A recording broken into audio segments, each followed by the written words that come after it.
when you take a straw and you cover one end and you put it in your drink and then you lift up and water stays in the straw. Actually, you gotta take your finger off and then put your finger on when it's already in the drink. I'm with you. And you pull it up and water stays. Yep.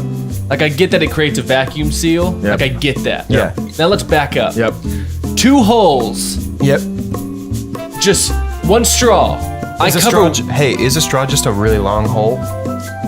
Yes. Yeah. So I take a hole and I cover one side and water stays in the hole. What? I understand it, but if you back up objectively, yes, that's what I'm saying. It's magic. It's magic. Here's what I've seem like it always wondered for my whole life. We build a big straw. I mean, dude, I have literally thought the same. Do you know where I'm going with this? Yes. And you do the same thing, except I'm inside of it. Same thing. Do I stay in the big straw? Yes. Am I there, or am I sinking to the bottom only to fall out to my doom? Because I thought about it. If there's like a little, let's say chia seed. Okay. Yeah. And I put that. That's gonna stay, right? It's gonna stay, right? Is it gonna stay or is it gonna sink to the bottom of the liquid inside? Can we get a straw? It's gonna be in there though, right? Is it gonna fall out the liquid? That's a great question. Do you have any straws? We need your chia seed. Hello and welcome to Two Chunks and a Hunk, our movie podcast where we give pumps and dumps. My name is Jordan Wonders, and I'm your chunk. I'm Doge, and I'm Chunky Poppins, y'all. My name is David, and I don't fly the air with my heart, son. I fly it with my hunk. Nice. Today, here at Two Chunks and a Hunk, we are talking about Guardians of the Galaxy Volume 2. That's the most words we've ever said in sync with each other. I think it is, actually. We have to do the rest of the podcast completely in sync. And next up is going to be Doge with a synopsis. Guardians of the Galaxy Volume 2. If you're still listening, let me explain this movie. Guardians of the Galaxy Volume 2 begins with our traditional Marvel flashback where we show the villain de-aged with the magic of computer technology. It looked so good. It looks so real. It looks like real life young Kurt Russell. Yes, it was unsettling. I was into it. Did they film this 35 years ago? How did they plan that? That's a long And my thing was game. like, is she having to kiss old Kurt Russell? Okay. No, they used... Okay, let me just blow your mind for a second. Come on. For young Kurt Russell, they used a body double, and it was the main kid from Heavyweights. Wait. Yep. Really? He's hot now. Really? Does he look like Kurt Russell? The only time that the young Kurt Russell didn't look good for me was that kissing scene. When the camera starts backing up, it looked like someone was wearing a mask. Yeah. But everything else looked incredible.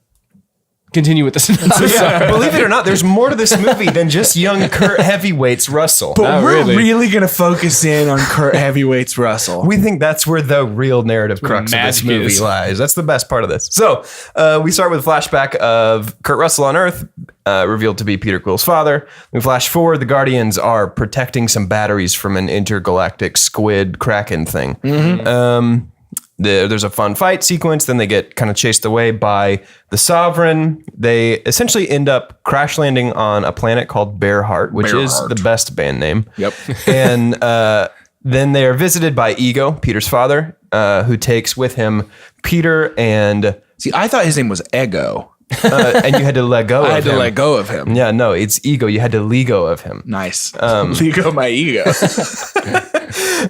So he takes about half the team with him to his planet and reveals that he's a celestial and Peter is half god, little g. He makes sure to specify.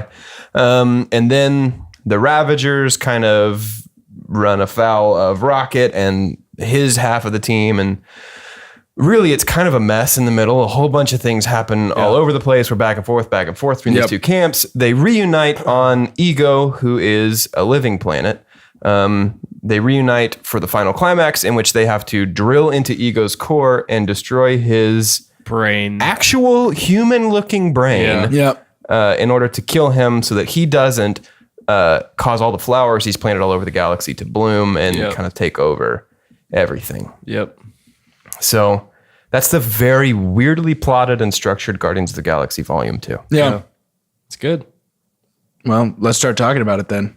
Let's quit wasting time. Let's get after it. I'm glad they got Kurt Russell. Yo, Kurt Russell 100%. So good. He's great. He's perfect for a Marvel movie. Yeah. Because there are certain people like Andy Hopkins, you're like, man, he's in a Marvel movie. And Kurt Russell, you're like, finally. Yeah, finally he's in a Marvel movie. Well, and apparently in part of their casting of him, they thought if we made Guardians in the 80s, who would we want to play Star-Lord? Oh, that's good. And their was top tell me that their top two choices were David Hasselhoff or Kurt Russell. They thought about David Hasselhoff. They thought about Schwarzenegger. They thought about. So glad it wasn't Can you Schwarzenegger. imagine Arnold Schwarzenegger as Star-Lord? Dude, it's 100% Kurt Russell. It has to be. Have you seen Big Trouble in Little China? No. It's Star-Lord in Chinatown, New York. Is it Kurt? Yes. Yeah, it is. Curdy baby. Yeah. That's a great Yeah, cast. he- Baby. Clutch move on their part with Kurt Russell. When we ended Guardians 1 wondering who his father was. The only thing we got was Yondu being like, man, that dude's a jerk. Like I'm so glad I didn't take Peter Quill to his dad. Yeah, and they actually end it seeming like he's the bad guy for not taking him. At the end of Guardians 1, they make it seem like Yondu is And kind of in the wrong. for the beginning of this whole movie. Oh, yeah, like, why didn't you 100%. take? Yeah. Why didn't you take me? Yeah. And that kind of speaks to one where the MCU is like sins of the father. Yeah. Kind of that whole. That's totally thread. the phase 3 Yeah. thread. Yeah. But we have a reversal, and this is like big picture, but the whole movie's about his dad. Yeah. And more like father figure. Yeah. Yeah. He talks about, he always told people that David Hasselhoff was his dad. He never knew his dad. Which is hilarious. Yondu was like his father figure that he hated. His quote unquote adopted dad, I guess. Yeah. And then he finds his real dad, but then he realizes his real dad is evil. And then they kind of does a hard switch and makes Yondu his dad. Which I actually really, really love. Me too. I love Yondu in this movie. Me too. I do love Yondu in this movie. Are you not a fan of the switch? I felt like it happened real quick. And I felt like they portrayed their relationship for the longest time as so abusive. Yeah. Like I hated Yondu and he threatened to eat me. And then they were like, man, that was supposed to be a joke. And you're like, I can kind of see Yondu joking about that. But at some point in time when he was like, he might have been your father, but he wasn't your daddy. It's like, I don't know if that was earned. I think they probably retconned some of that relationship to make it a little bit different. But at the same time, the switch actually made sense to me, and I thought about this because it felt fast. Yeah. But to me, the switch made sense because a lot of the reason that Peter didn't like Yondu is because he thought that Yondu was keeping him from his father. Did he know that? I thought so. I thought he just thought Yondu kidnapped him. I thought he knew that Yondu was supposed to take him somewhere. No, I don't think he did. He didn't? I don't think he did. Because when did he ever say that in Guardians 1 or Guardians? When did it come up in 2? Guardians 1 though? The only thing we said is, I'm so glad you didn't take him to his dad, and he didn't say that around Star-Lord. Yeah. I don't think he knew. True. And I think, and I get the fast, they kind of like retcon some of the old relationship by showing us one little still clip of like him shooting and Yondu like Peter Quill. The most cheesy way. Like it's like a father-son fishing and just being like, and then cutting back. But I actually think that this movie suffers from cheese in a lot of areas. I think it really does. It does. Yeah. I think that there's some great stuff. All I could think the whole time I'm watching this is that when this movie is at its peak, it's better than the first one ever was. But when it's at its worst, it's worse than the first one ever was. Yeah. Like its highs are higher and its lows are lower than the first Guardians. So it's Marvel's version of The Last Jedi. Kind of. Yeah. Yeah. A little bit. I mean, I thoroughly enjoyed it. So also, I guess The Last Jedi. But I enjoyed it way more the second time because the first time I watched it, I was expecting Guardians 1. And Guardians 1 to me is an action comedy. Yeah. It's an action movie. It's got drama. It's got real human stories, but they're hilarious. Yeah. Where Guardians 2 is a comedy. Yeah. There is a joke every 5 to I remember 10 talking seconds. with you after we saw that. Like you and I stood in the lobby, and I'm sure you were there, but Probably. I only remember talking with David because Yeah. we're kind of like the friends here. Yeah, but makes sense. We were just like, I feel like the stakes were undermined because everything was a joke. Yeah. You know what I mean? Like it really, really was hard to feel like anything was in danger of actually going wrong because it was like, if something does go wrong, they're just going to make a fart joke and then move on from it. You know? And there's certain things I thought they could have capitalized on to either make really powerful scenes or really dope looking scenes by ending with a joke. And the one that made me the most mad this watch, and it's going to sound stupid, but when Nebula shoots the fin off of Blue guy, Yondu. Yeah. You're there. You got it. She stands there with a gun and she goes, "Hello, boys." Yeah. And she bites through the whatever fruit was in the plane. Yeah. I thought that was pretty dope. And then she's like, "It's not ripe." And I was like, "Oh God." I actually thought that was super funny because she's been begging to eat it for like an hour. No one in that audience knew that backstory. It was just her and Gamora. Right. So it was for the audience. Right. I don't like that. I'm gonna dump again on Hello Boys. I just think that's a dumb line. That's high cheese. It's true. Anytime that cheese. happens, it's a dumb line. But I thought that could have been a dope scene where she shoots and she's like, "Hello, boys." And then she has to make a joke that she made earlier with Gamora, which was for the audience. I thought they should have just kept that as a scene of seeing how BA Nebula was. Yeah. But instead they because we really need that because Nebula has not really been shown to be competent at all. And we're supposed to be like afraid of her and like nervous when she and Gamora are fighting later in the movie. Yeah. And and this is continuing a dump from Guardians 1. I just don't buy Nebula. I don't care for Nebula. I don't think she's a good character. I don't think she's well acted. I am so with you. Nebula is my super dump. Whoa. And it's not just Nebula. It's the story arc of Nebula. I didn't care about it. No, I don't give a crap. They were like, so when they're getting the Amulex batteries and defending from what does he call it? The Harbulary batteries. That's not anything like what I said. I laughed so hard. This movie's it's so good. funny. Chris Pratt is hilarious. Yeah, Chris Pratt's really great. Dave Bautista again is so good. I'm just gonna jump real quick to this part because I died when they're leaving the ship on Berhert and he's got the full sack on his back and Star-Lord's like, "Why are you bringing so much stuff?" And it's like almost behind everything else that's happening. And Drax just goes, "I want Groot playing with my stuff." I laughed so hard. Dude, he is so good. When he's trying to get out of the big worm and going, "Ah!" Oh, it's awesome. Cutting. But the batteries. So they get the batteries. They bring them to the golden people, the sovereigns. Yep. Yeah. And Gamora says, "We gave you the batteries in exchange. Give it to us and we'll get out of your hair." Yeah. And they give you Nebula. I'm like, I don't care about Nebula. Yeah. Why did they want Nebula so bad? They wanted to take she was her a prisoner. They wanted to take her from a prisoner of the Sovereign to a prisoner of to get the bounty on Xandar. Yeah. I don't get it. Yeah. And the other thing, I don't mind Nebula. I mean, she's by far not my favorite part of either of the movies, but Nebula doesn't bother me so much.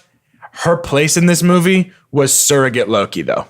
Yeah, that's what bothered me. but at least Loki, I want to see. No, I agree. But that's what I'm saying. It was Loki without being Loki, which makes it uninteresting. And her, when she comes to the planet to kill Gamora, because that's like her one big thing is to kill Gamora, she almost kills her like 1,000 times. And then the one time where she can actually kill Gamora, she's like, "Ugh, I'm so mad at you. Why did you fight me when you were kids?" And you're like, what if you were successful like 5 minutes ago? Yeah. Well, wasn't Where'd the that point? switch come from? To me, it felt like she was intentionally trying not to kill her, but make it look like she was trying to. was Am I the only one that got shooting- that? She was shooting I didn't get that at all. I don't think that's From in an the movie. airplane to try to kill her. Yeah. I Okay. don't feel that. Okay. Well, first of all, art is subjective. That's true. Second of all, yeah, that's totally what I got. Because at the very end, they're fighting, and she basically is just like, all you ever wanted was to beat me. All I ever wanted was a sister. And to me, it felt like the moment of like, all of this has been to get to this conversation. Yes, but they almost killed each other multiple times. Yeah, 100%. And they could have had this conversation several times before. And it wasn't like they were just boxing. Like Gamora was shooting the most ridiculously huge machine gun. She was shooting from a like helicarrier. I'm with you. I hated that. I that wouldn't term. have done it this way either. Yeah. But what I'm saying is to answer your question of why she didn't kill her the 50 other times before, I don't think she wanted to. Yeah. I think that's the point that they were That's an trying to interesting get read at. on that. I want to go back and watch Guardians 1. Yeah. Like with that in mind, because that might make me like this character better. No, I think Guardians 1 she did. I think the change happened kind of between Guardians 1 between and Guardians movies. 2. But the information that we get from her of why she's not going to kill Gamora is still pre-Guardians 1. You're correct. Yeah. So they just bring up old information that changes her mind. Doesn't make No, sense. I think she hasn't been around Thanos since Guardians 1.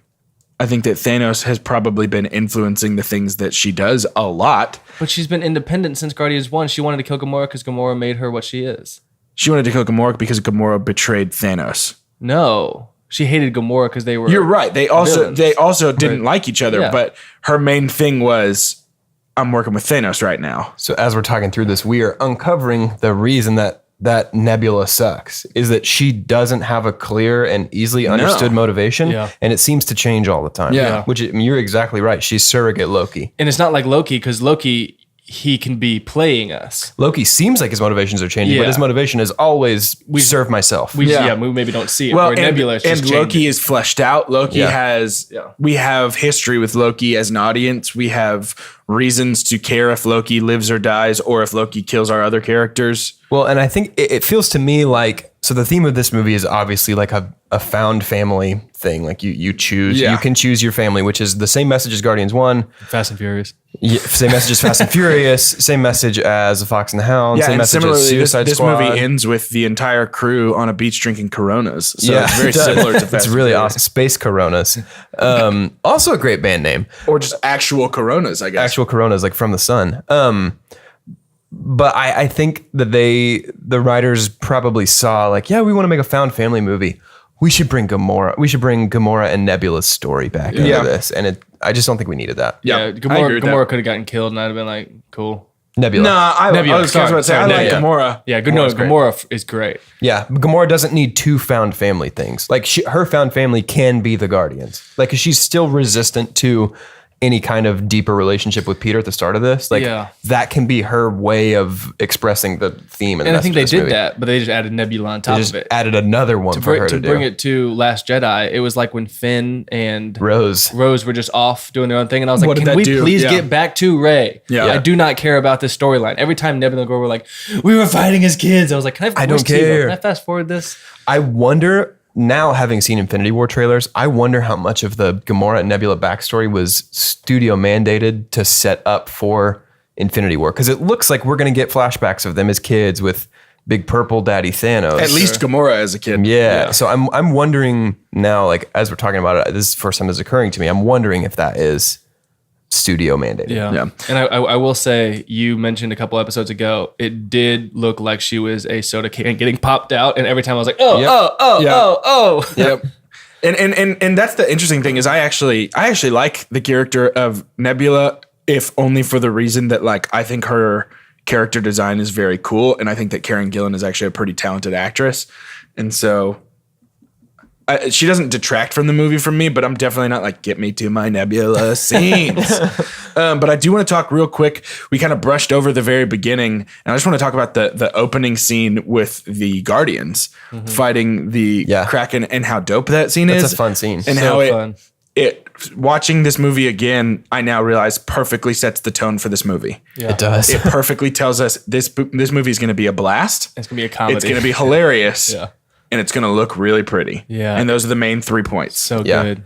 Well, and I think it does. I mean, so the hard thing about a sequel is it needs to be the same, more of the same, but also different. And better, really, to justify being made. And I think you're right. That does set the scene, the tone for this movie, because this whole movie, I felt like they were like, what did people laugh at? What was a little joke that people laughed at last time? Let's turn that into a whole big thing this time. Like, for example, Baby Groot. They're like, our entire title sequence has to be Baby Groot dancing. Dude, but here's the thing though, and I agree that like that totally was just like pandering. Oh, I ate it up. It was Baby Groot everything is I the needed. Best. Yeah, it was that's a good word for it. This needed. movie did feel pandering. It did, but man, I'll tell you, just I was that whole intro of Baby Groot. I was like, give me more of this. Anytime Baby Groot's on the screen, I'm loving it. I wish we had more of Baby Groot. I feel like he's not in this. Dude, the hard he only says I am Groot 18 times in the whole movie. Really? And the hardest that I laughed in the whole movie the first time is Baby Groot puke after they go through hyperspace. Okay, let's talk about going through hyperspace. All the jumps when their faces turn into jelly. Yeah. That is my super dump. Really? Just the effect used? The effect used and how that scene is not like a standalone super dump for me, but the action gets so cartoony in places. Yeah. Like when Drax is like hanging behind the ship and he's just out. Dude, I was literally, when we got to that point, I was going to say, can Drax die? Yeah. Dude, I wrote, Where is it? Drax's durability is inconsistent. Can he die? Because he just slams full force into tree after tree that's after incredibly tree. cartoony. The whole fight with Gamora and Nebula, where Gamora is like shot by this spaceship and doesn't die, and then picks up one of the guns from a spaceship and initially looks like she's having trouble lifting it, but then is just carrying it on her shoulder like it's a keyboard or something like that. I don't know if that's a common thing, but I play the keyboard, so that's what I think of. like a keytar. Like a keytar, exactly. And then when Rocket's in the forest fighting the Ravagers, and they're shooting up higher than the trees and not breaking every bone in their body when they land. It's just so cartoony and so up until the part where they were elevated up through the air. That's one of my favorite scenes, though. I love that. I hate that moment. But it's just little things like that. Like we were talking about earlier, that they went for comedy rather than any action. dramatic and it makes me feel like there's not dramatic stakes. Like the galaxy doesn't feel like it needs to be guarded in this movie. Yeah. Until the end, which, to be fair, up until the end, there's not a galaxy related threat revealed. Which maybe is why this movie just kind of feels really slow at the beginning, because there's not any of that urgency that was in the first one of like, we have to stop this guy right now, and he will act soon if we don't stop him. Yeah, because all we have is the Sovereign storyline, the Ravagers, and Ego, and we don't know what Ego's big thing is. I mean, we're given the hint at the beginning with the flower, but it's not made to look evil at the beginning. No. Yeah. And so we're not constantly going... I remember the first time I watched it when it was revealed that the flowers were important. I was like, oh, yeah. Oh, I totally forgot about the flowers. Yeah. I don't like the flowers, and we're going to get there. Yeah, I don't love that either. Let's talk about it now. Yeah. Well, let's talk about the blob that ate Dairy Queen, which would be the name of this movie if it was made in the 40s. And that's the end of the movie. I'm cool with going there. I get that they needed to make this, like you said, a galaxy stake. Yeah. I don't know if it should have been a galaxy stake. I think they were trying to be Guardians of the Galaxy, but if every time it has to be, we're going to save the whole galaxy. Well, it doesn't have to be galaxy stake. My problem is not that it wasn't. My problem is that it wasn't and then was. Yeah. Start it or don't do it. You know what I mean? Yeah, I think it would have been way more compelling if it was the Guardians of the Galaxy, like the actual characters. They were the ones that were at stake. They could have died. They could have been separated. We could have lost a character. Yeah. Not the galaxy again. Because again, we know that they're going to save the galaxy. We know that the entire galaxy is not going to die. Yeah. Yeah. So because we know that stakes. there's 100 movies planned out after this. To me, this movie feels like it was supposed to be the Ravager storyline as the main storyline. The storyline of they're fighting, our heroes are fighting, kind of quarreling, they get separated. A band of Ravagers that have stopped respecting Yondu break off and take some of them, and then Yondu, along with a couple others, have to go rescue those people. Yeah. That felt like what the movie was supposed to be. Yeah. And they needed worldwide stakes. They added some other things into it. And so I agree with you that it doesn't need to be Galaxy. My biggest problem is not that it wasn't, it's that it wasn't. And then at the very end, they're like, by the way, my whole biggest world's problem is at risk. Fighting Ego. I felt the stakes, and I felt that they were mismatched. Like I felt like Ego was very strong. I didn't know how they're going to defeat Ego. But then when it flashed to other planets and America and that big blue glob, I was like, boo. Yeah. It felt like Ghostbusters. It felt like DC. It felt like terraforming again. Yeah. And I hated that. Pretty much was. He was trying to turn every planet into him. I think they should have left that out. Yeah. That did not do anything for me. Well, or could have said that even those if it plans was were like something, but we don't see it. Yeah, like he planted flowers, but he has to go visit them individually, and he like So that's why they got to kill him now. So they got to kill him now. Yeah. Otherwise, he's going to leave here and go. He's going to split and manifest a whole bunch of different egos and go to all these planets and touch the flower, and then they're going to bloom, and those planets are going to turn into ego. Or if that had been what he was trying to convince Star-Lord to do, is to join him in spreading out across the galaxy to go touch the planet's flowers and start that kind of stuff. I think that would have been great if we don't defeat Ego now on his planet, then he's going to be going to these other planets. Yeah. But again, that doesn't make sense because he he's needs Peter. He's going to multiply, and we can't go to every planet. So we got to get him here while he's centralized. Well, and I also want to talk about, so the second act of this movie is so long. Oh my gosh. It takes forever. And honestly, the only part that I enjoyed was Rocket, Groot, and Yondu. Everything else on the planet, it's like, I don't want to hear Ego's world history. I don't want, playing catch with the electric ball was so cheesy and lame to me. Yeah. I didn't love that at all. This whole the movie felt to me, and I remember saying this after we watched it, it felt like an episode of Star Trek, the original series. Yeah. Where it's like, Great call. Where it's like, oh, this is a weird planet. Like, we're on an adventure. Oh, there's a weird thing happening. Let's go investigate. The planet's alive. It wants to eat me. We have to stop the planet. And then Bones and Scotty are over here having a weird side adventure. And then now we're all back together and we stop the planet. And, The thing is that it looked awesome, but it also looked like, what's that new movie that just came out with Oprah, A Wrinkle in Time or whatever? It totally did. It looked like A Wrinkle in Time, and then we just threw the Guardians into it. I'm going to dump on green-screeny. Ego because it was very fake. yeah. I mean, there are a lot of worlds that they've done where you're like, man, this looks cool. It's different. It's colorful. It's vibrant. And I felt like they were like, pump up the vibrancy. And you're like, oh, more I watched some of the special Why was effects. Space Rainbow? I hate this because I did thoroughly enjoy this movie. Like it's fun. I love every character for the most part. And I love James Gunn. Yeah. Love James Gunn. However, I watched an interview with him where he was bragging about how Ego is the largest CGI environment ever created. And he was like, we spent so much time with all these shapes. Like we hired so many people. Ego itself, the planet, is the most intricate and largest CGI environment of all time. And that's true.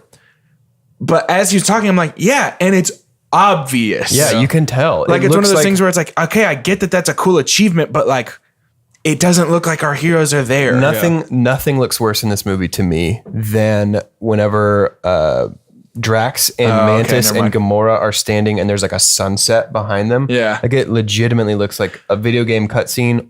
And it also looks kind of Star Wars prequel-y. I thought you were going to say it looked like the worst part was when Nebula and Gamora are falling down through the core, through the random strands of stuff. I looked at that and was just like, oh, yikes, this is bad. Yeah. The visual makeup of this movie is incredible. Yeah. And it has its own language. The look is really cool. You feel like you're in Yeah. a Guardians movie. Yes, absolutely. And that's great. But I think there are times where they went too far. Well, you look back at Guardians 1, the kiln, was that what it was called? That's jail? real. They made it. They made the set. Yeah. And then for Xandar, they shot on Earth, obviously, but like they used like a cityscape. Yeah, they couldn't have gone like way, way deep out and shoot it in New Zealand. Like go to Middle Earth to shoot Egos. Well, even the trees on Berhert were a soundstage. Yeah, and it looks like a soundstage. It's like, go shoot with real trees. And I think that's probably why it feels so like old Star Trek-y to me. Is because it really feels like they're on a sound and like, oh, that's AstroTurf, obviously. Well, and speaking of old Star Trek-y, actually, I want to go ahead and toss out my super dump because we've mentioned them a couple of times. My super dump is the storyline and the entire like race of the Sovereign. Yeah. I get introducing Adam Warlock, great, woohoo, cool. Could have easily just been a post-credit tag. Could have easily been the cocoon in the Collector's Museum. Done. But this, Is there a cocoon in the Collector's Museum? Yeah. they are so cheap looking. Yeah. Like it's one of those things where it's I don't just know. like, They're solid gold and gold is expensive. that's true. So But like, not everybody has that like just like podcast money. You know how we're the alien race that's just human spray painted gold? Yeah. And that felt very Star Trek-y to me. Just like, check out this alien race. It's just a gold person. Yeah. But then on top of that, their whole storyline was just like, we're coming after you. Oh, we lost you. We're coming back. No, we lost you. Oh, we're coming That again. was my big. I didn't have a big problem with them being in the movie. I thought it did set up a good, plot to get to Ego. We're getting chased by them. Rocket stealing the Amulex batteries, but I never Harbulary batteries. I never for a second thought that they were going to get anywhere close to defeating the Guardians. Yeah. And I'm fine with the Guardians screwing them over in the beginning and then they're angry. Yeah. Yeah. But like I agree. I think the ships coming in at the end should have been like other Ravager ships, something like that. Other Ravager ships, or where's the Nova Corps? Yeah, exactly. What is happening in this movie? Yeah. Where are they? Well, let me talk about the Ravagers for a second. Yeah. So I don't know a lot about the Ravagers. I don't know how heavy-handed they were in the comics. Essentially, what you need to know is that they took names and ideas from the Guardians comics and just like, these are our toys now. We're going to do whatever we want with Such them. as Taserface. So Ravagers in the first movie were basically portrayed as pirates. Yeah. We're like outside of the law. We're going to do what we want to do. Like, people know we're the Ravagers because we're crazy. Like basically pirates. They're space pirates. But then in this movie, it's like, you went against the code. You'll never hear the bells of Amuinor and you're like, They're like what? Viking orcs. Yeah. And it's like, Okay, wait. So there's like a ton of restrictions now to be a It's Ravager? like introducing the pirate code in Pirates of the Caribbean 3. Exactly. Like the big city of crashed ships. It's like, come and on. when all the pirates, I'm going back to Pirates of the Caribbean, when they got in the circle table and they're like, we all have to, vote for Sisumbaji. and we all have to vote on who's going to be the head pirate. And you're like, what? These are pirates. And so we will go to war. I love that movie. It's a great movie. But you're right, where it's like nothing in the first two movies justified this. Yeah. Is the question. Yeah. You know? And I don't know what the purpose of it was other than getting Yondu kind of exiled and then bringing him back again. Yeah. think It was so you could have fireworks at the end of your movie. Which you could do either way. Well, it's not a Marvel sequel unless you have fireworks at the end. Right? Iron Man 2. Yep. That's it. Yeah, see? Exactly. Don't talk to me about Thor 2 or Cap 2.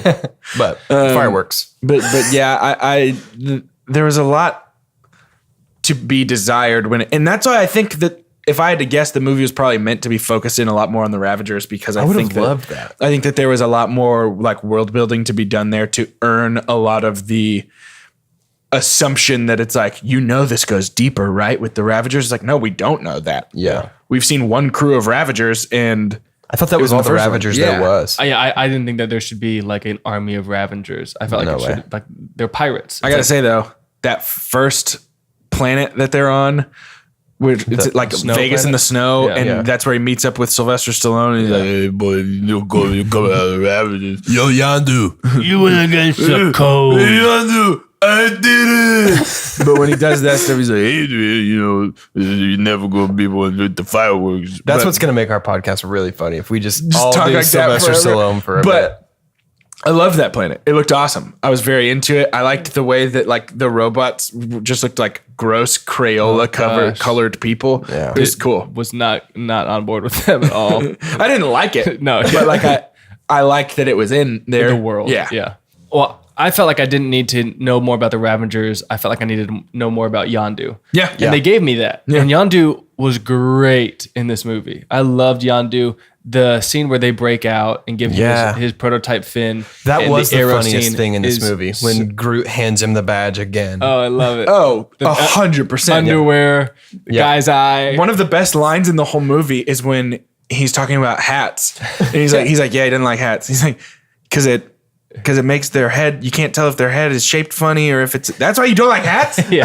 Because you can't tell what their head's shaped like? And Groot's just like, yeah. Okay, speaking of Rocket, after we have kind of dumped on the CG of this movie, Rocket is, I think, in this movie, the best CG that Marvel has ever Dude, done. he looks so does He good. look looks good. absolutely 100% real, and I buy it completely. Yeah. Watching behind the scenes stuff of them filming without Rocket, I'm just amazed. Yeah. It makes no sense to me. Rocket's great. That baby Groot being sad is the funniest and saddest thing in the whole world. When he's sitting on the seat just eating snacks from a bucket. Yeah. Dude, everything. Baby Groot was almost my super pump Me for this too. movie. But Groot was my super pump on last one. I was like, I can't do it again. But that arrow scene where he's going against all the people that started the revolution against him was So good. incredible. That's like so many people that Yondu killed. Yeah, yeah. I mean, Yondu literally just slaughtered like over 100 people. Yeah. It's true. But they killed all of the other Ravagers, which Yeah. that was one of the most dramatic scenes in a movie Yes. full of comedy is when they released them into space and they slowly froze. Yes. That one got me. We should have let that moment breathe a little bit. I though, agree. I think Yeah. because it was immediately followed up with all the taser face nonsense. Dude, and I love Bradley Cooper. He does not need to do fake maniacal laughter in a movie No. anymore because that's the most I was taken out of the movie the whole time is when he's laughing at Taserface. It's like that you don't sound like you know what a fake laugh is. I love that they lampshaded that moment in Guardians 1 though. Whenever Peter's like, "That's a fake laugh." Yeah, Yeah. that's good. I loved the Taserface, making fun of Taserface from Rocket, but in the logic, it brought me out of the movie because he was like, "How about we just kill you next?" I was like, "Why didn't you just kill him?" Yeah, Yeah. Why did you say He's that? like killed so many other people. Also, how do you know what a taser is? They probably have tasers. They've got, We invented those on We've Earth. got shooter boys. But and the Taserface thing was funny to me when he got his group's reaction when he was like, "It's tough, right?" And they're like, Yeah. like that's when I laughed. But everything up to that, when it's like, Taserface, that's so stupid. I was just like, nah, okay. Yeah. I just felt like if Taserface is being who he's portrayed to be, he would say, "Oh yeah, Yeah, and then stab actually him. Imagine if Taserface didn't die there and also wasn't a joke character, but he filled the role that the Sovereign filled in the final act. Yeah. Like if he was leading Ravagers against Yondu and the Guardians, That'd make more sense. that would make a lot more sense. And that's another example of taking a could be dramatic moment and turning it into a Cheapening it. joke. Yep. Speaking of joke characters, Yes. we haven't talked about Mantis yet. Oh yeah, How do you guys feel about Mantis? I'm really surprised that she's in Infinity War, Me too. Yeah. and it seems like she's playing a big role. I hope. Well, I was gonna say I hope that she's in it because she has a big role to play. She's just gonna calm Thanos down. She's gonna put her hand on I his was forehead and he would thinking go the to same sleep. thing. But She can buy him time. I actually don't mind her. I'm though. prepared to bet money that happens. to Thanos himself. That she I don't puts know. Thanos or somebody in the Black Order. She's just like sleep, and they go to sleep. Yeah. And she saves somebody's life by being an empath. I don't mind her. I actually really liked her and Drax's like relationship of like surrogate daughter almost to Drax. I got really, really tired of the like jokes about you're ugly, you're beautiful on the inside. Like that just got really tired to me. I don't know. I thought it was pretty funny, especially when she's like, I'm learning that I'm a pet and that I'm ugly. And she's like so happy about it. I think that's very funny. I did think that about at that scene. For me, that's when I was like, okay, Drax is really making a lot of jokes. yeah. Yeah. He's very like every word out of Drax's mouth was a joke. And in the first one, he's a very serious He's character. very serious. who's- We were laughing at him, not with him. Yeah. Because he's trying to find the person that killed his family. Yeah. He's a serious character. But in this one, he was making jokes the whole movie. When he screamed, "Ah, my nipples," it's the hardest I've both simultaneously rolled my eyes and laughed out loud at the same time. Yeah. Because it is very funny. Yeah. It is funny, but It's annoying. I don't feel like it's the same humor as Guardians 1. No, You know it's what I not. mean? Like not for Drax. Well, Yeah. in a lot of places, again, I think that there are some high points in this movie where it almost shines brighter than Guardians 1 ever like did. for example, I think that the best moment in this movie is Baby Groot trying to give them the fin. Yeah, that's so I think great. that is an example of one of those honestly, moments that that's way whole better. scene, them once they're in the cell, With the arrow. Yeah. and then all the way up through, they have liberated the what was the Eclector or whatever was the name of the ship. I don't know. But once all the way through that, I mean the arrow, everything, because we finally got to see. Ever since Guardians 1, I was like, more arrow, please. Yeah. We only got to see it For for a sure. second. And Yeah. so I was worried that once we got enough of it, it would become lame to where it was like, it's not as good once you see more. Nope. No, it very got cool. better. It's awesome. And the fin is able to be passed to different people. Yeah, Apparently. do you not have to have like I thought that was like something that thought it was only like a- Yondu was able to I thought it was do. like a cybernetic implant. Yeah. Maybe he had Rocket do a little. Because if that's the Work up top. case, that means a lot of people can do that. What's that dude's name? And- Kraglin? Kraglin. Kraglin. Yeah, we'll get to Kraglin in a second. A lot of people can do that with the arrow, and anyone could have just grabbed the fin. He's just really good at it. Yeah. I think that cheapened it a little bit. Yeah. Yep. I agree. It was a funny scene seeing the captain's, right hand Kraglin. man Yeah. trying to use it. I but sure it's hope like, his name Sean is Gunn. I hope his name is Kraglin because we're just confidently. No, laying I'm that pretty down sure it right is now. because I kept being like Cracklin. Cracklin. It's Kraglin. Okay. Yeah. Let's talk about Kraglin. Are you going to talk about his abrupt flip all of a sudden? I'm gonna talk about his. I actually really, really love Kraglin in this movie. I love him in both I love movies. that he is more of a character in this one, and I love Yeah. that he like is trying to do what's right, but then realizes like, dang, Yondu is actually the one who was right in this, and he I love the idea of that. gives his loyalty back to Yondu. I don't know. I buy it. We don't have enough time. That's the thing. Like there is so much stuff in the Ravager storyline that's undercooked, but it's because we spend all of our time in the kitchen with Ego and his Sure. planet. But to me, the frustrating thing about Kraglin's flip is like, Kraglin's good. Maybe Yondu's wrong. Let's turn on him. And then that same day is like, you know what? I made a mistake. Well, they killed all his friends. He literally says that. Yeah. They killed all my I friends. was fine with that because I think he was never really on board with the revolt. He was just making an argument of like, you think you always have viewed Peter as better than us, and you always take his side over us, and every time every time he goes against us, you forgive him again, and it makes us feel like we're not important. Yeah. Yeah. And then that started a revolt, and he was like, I was just making an argument. Yeah. Yeah. And I get that. I think I maybe wish that was more fleshed out, or that we had a reason to think that Kraglin would be more frustrated about that, or something. Something seeing the negative effect on it. It just felt so abrupt. Because again, I love it. Did we need Sean Gunn? We right? need that moment. Yeah, we need that moment from Sean Gunn where I love him. He's like sitting by himself, like, what have I done? Yeah, maybe how did I let this happen? Maybe what I mean is it didn't feel earned or deserved, but yeah, it just felt too fast. Yeah. Which is honestly how I would describe a lot of most of this movie. Yeah. Everybody's arcs in this movie are too fast because we try and stuff so many of them in. But before we move on from Kraglin's fault, my super pump is Kraglin's yell at the end whenever they're giving Yondu the Ravager funeral. Yeah, dude. It's like actually emotional. I did not get emotional the first time we watched this, but then like I watched it just a second ago, actually, before we started recording. And whenever he gives that yell during Yondu's funeral, I was like, oh my gosh. Like, I totally buy that this guy who just died is his best friend. Yeah. And he's realized in death what a fantastic person this was, and now had to deal with the fact that I'm part of the reason he died, and he's not going to get the funeral he deserves. Yeah. And then he sees the funeral. I'm like, it's fantastic. And that whole ending sequence, like the Yondu turn, the I'm Mary Poppins, y'all, all the stuff, like he may be your father, but he wasn't your daddy. That almost saves this movie for me. I agree. I love that so much. I'm glad you brought that up, because Yondu is my super pump. Yeah. He is the best character in this movie. He is. He has the most interesting arc.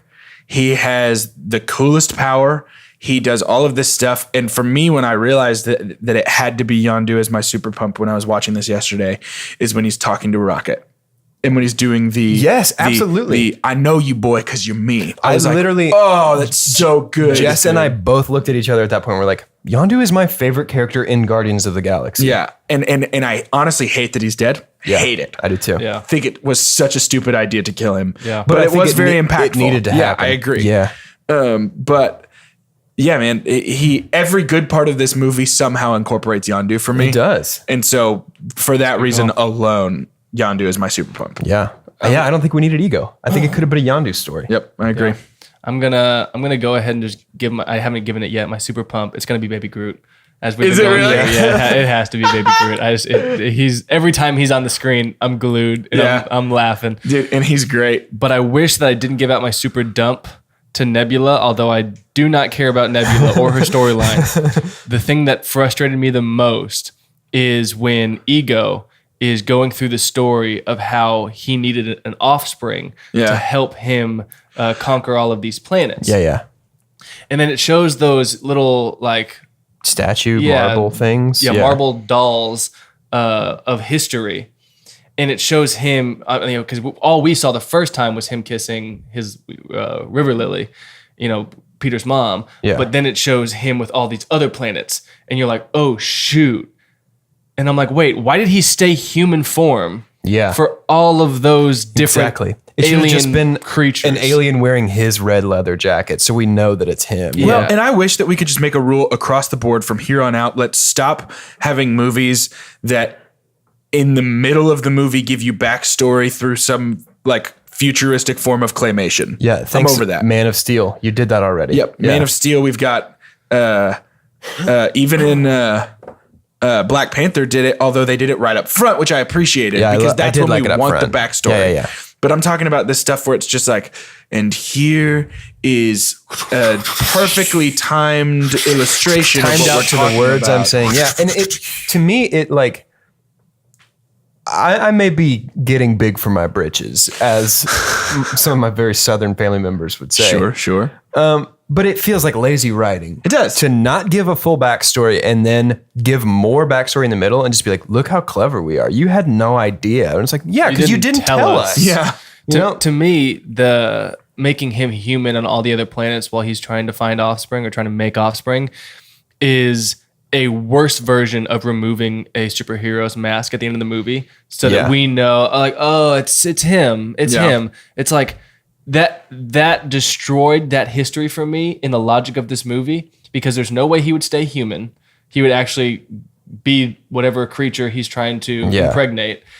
That was for the audience. Yeah, it was. And I felt like there were so many things in this movie that it's like, we need to make sure the audience isn't lost. Yeah. And I thought they should have just explained I think you hit the nail on the head when you said it's pandering. Yeah, pandering. it did Like feel this, like that. this movie feels very aware of Guardians of the Galaxy 1's success. Yeah. Yeah. And I think it hurts the movie. I think so too. Also, I don't know where this fits in our discussion, but I do want to give a pump dump on Peter's superpowers.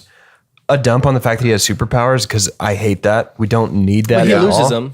That's my pump. My pump is that 30 seconds after he gains them. he has superpowers for only 30 seconds, Yeah. which is good. And I hate that element. I also hate, and I get it, like it's supposed to be fun and cool. How did he know like Pac-Man will save the day? Yeah. Like how did he know to do that? He hadn't trained with the rock power. It just felt very much like we need a cool final punch. like it was And just it a quick has to be turnaround? 80s.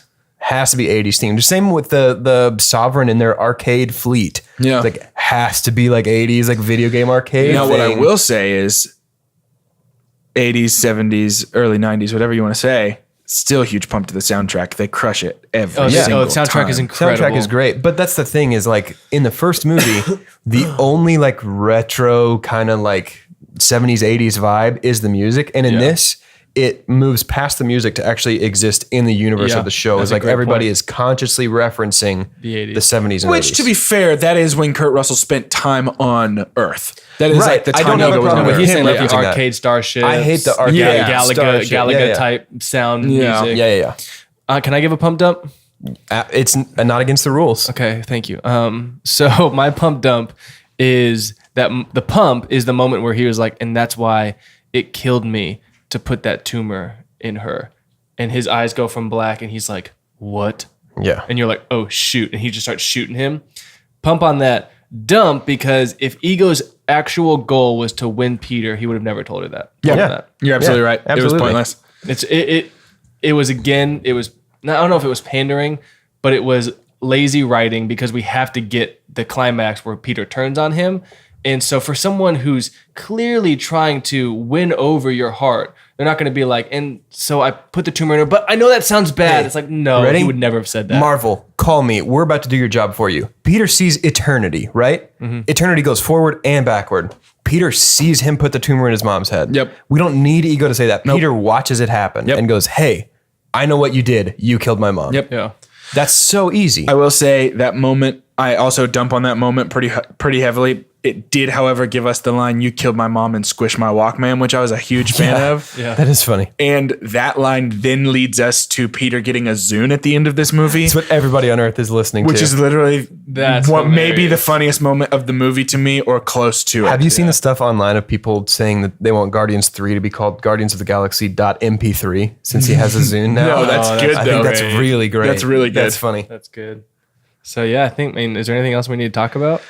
I just feel like there are other things we could talk about. I just like overall, I don't want to be disappointed in this movie. Yeah. Because there are parts of it that I really love, but I think overall, just the final impression of it is disappointing. Well, and Honestly, sorry. I was gonna say, I tell people that haven't watched Guardians 2, believe it, they're out there.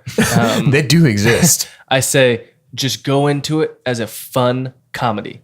Don't Yep. expect the drama. Don't expect Yeah. Guardians 1. Just go in it. If you want to laugh, stream That's your Guardians of the movie. Galaxy. Yeah. Well, here's what we haven't talked about yet, and I'm honestly shocked that it wasn't my super dump, although I stand by it being the Sovereign because they were pointless. Yeah. But this almost, I feel like, would have been my super dump if I had remembered to talk about it.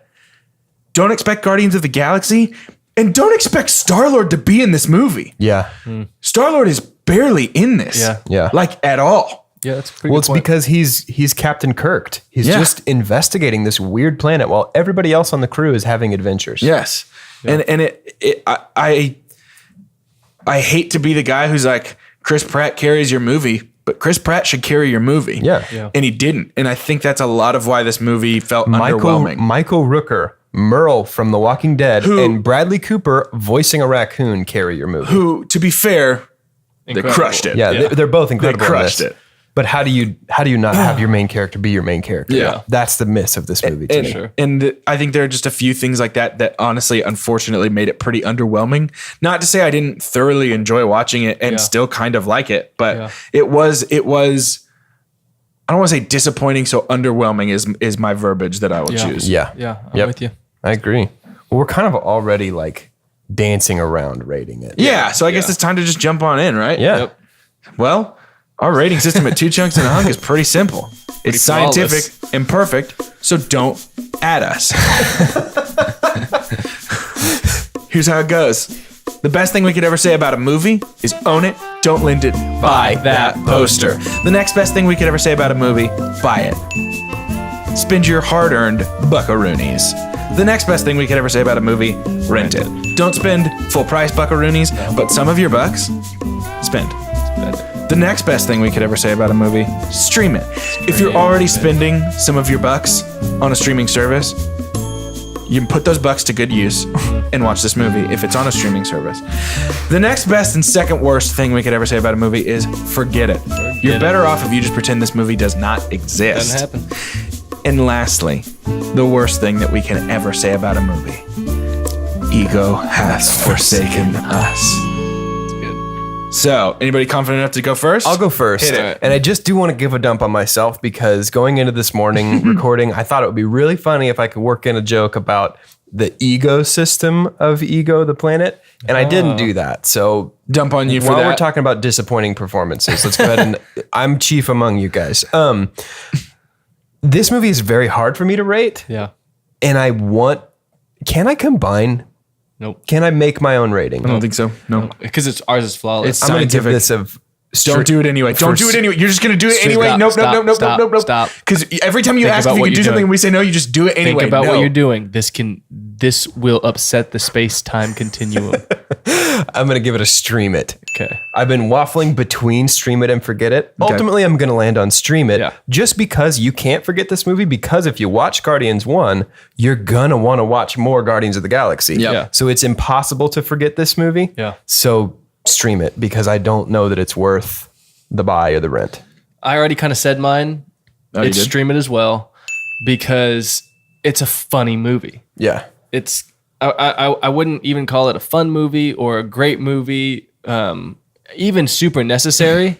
I mean, I obviously all the movies are necessary for the Yep. MCU, but if you want to laugh, if you're thinking about a comedy, don't brush over Guardians 2 because no, that's like an action. No, it's not. It's so a funny, comedy. yeah. Guardians, So I feel like watch it's a it. great movie to watch in groups. Yeah. You know what I mean? Like it'd be a great movie to have. Like a party in movie. Groots. Oh, So it's funny when you say in Groots and it's not funny when I say ecosystem. it would have You been didn't funny. do Ecosystem, remember? That's a good point. So yeah, stream it. Yeah, I'm actually going to give this movie a rent it. Whoa. Yeah. I think that between the humor and honestly, Yondu, to me, this movie is definitely worth a watch. And worth even just for the entertainment value alone, worth the couple bucks you'd spend to rent it. So yeah, it's an easy rent for me. Really? Yep. Whoa. And so since we forgot to talk about these before the rating, this will now be our signature Marvel post-rating scenes. All right. Almost like we planned it. But some of them are pretty important. Yeah. For instance, Teenage Groot is maybe the most important thing you'll ever Teenage see in Groot your is life. the funniest thing I've ever It's seen in so my life. good. It's very funny. I love it. Have you seen the extended version? No. There's an extended version where Star-Lord is just trying to convince Groot that he's not boring for like a very long time. And he's like, I saved the galaxy with a dance-off a little while ago. Don't know if you forgot about that. And like goes through it and he's just like, once I shared lunch with somebody and they were super cool and they told me a story and Groot is just like, doesn't care about it at all. I would think we should have gotten that instead of all the little bitty short ones that were a waste of my time. I agree. Yeah. So what are I've forgotten the others. What are the others? The most important one I would say isn't Teenage Groot, although it is important because It's the most important to watch, but the most important one is Adam Warlock. Teenage Grootant. Ninja Turtles. I don't know what the ninja substitute would be, but Guardian is obviously the last one. Teenage Grootant. We know you're overcompensating for losing out on Ecosystem. Teenage Grootant Tree Man Guardian. Nailed it. Adam Warlock is huge in the comics. Yes. And huge in Infinity War. I mean, he is basically the only person that can. Infinity War. Gauntlet. Infinity Gauntlet. Infinity Gauntlet in the comics, not Infinity War the movie. He's basically the one that leads the charge against Thanos. Yes.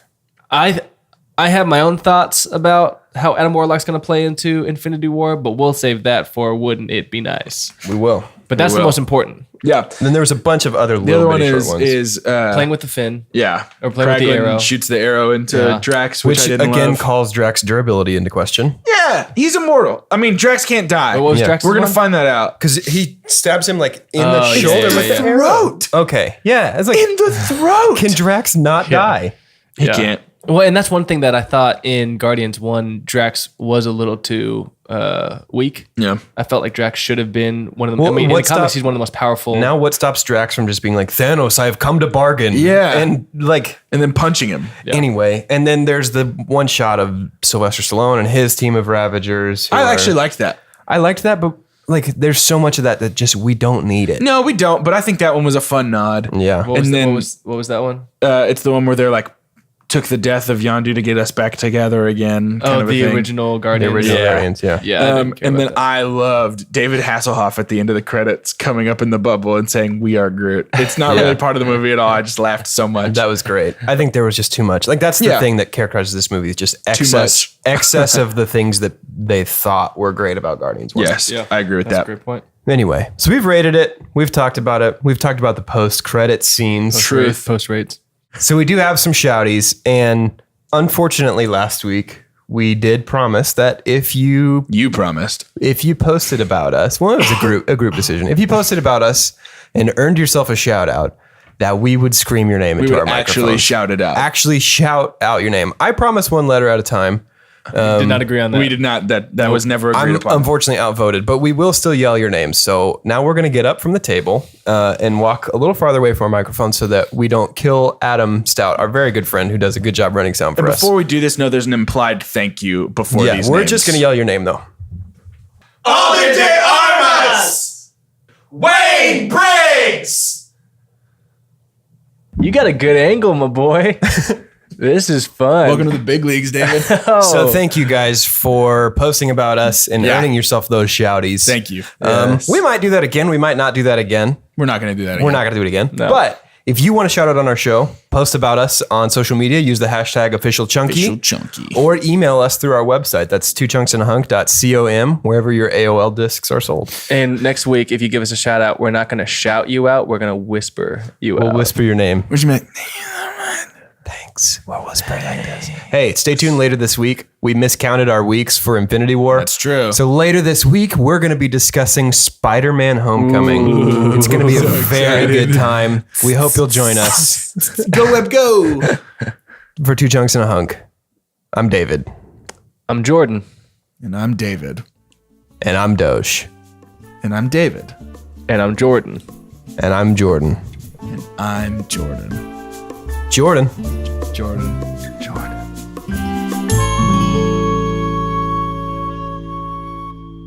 Well, the episode's over, but since you're still hanging out here, why don't we toss some information your way? If you want to be the first to know when we drop new content, like us on Facebook at Two Chunks and a Hunk. Subscribe to us on YouTube or subscribe to us wherever you get your podcasts. And if you want a shout out on our next podcast, then hashtag official chunky. Yeah. That's CHUNKY. That's true. That's true. Well, we're done here, but I guess if you want to stay, I mean, we can just Yeah, keep hanging out. What was your favorite part of that movie that we just saw? Did you like it? I bet they did.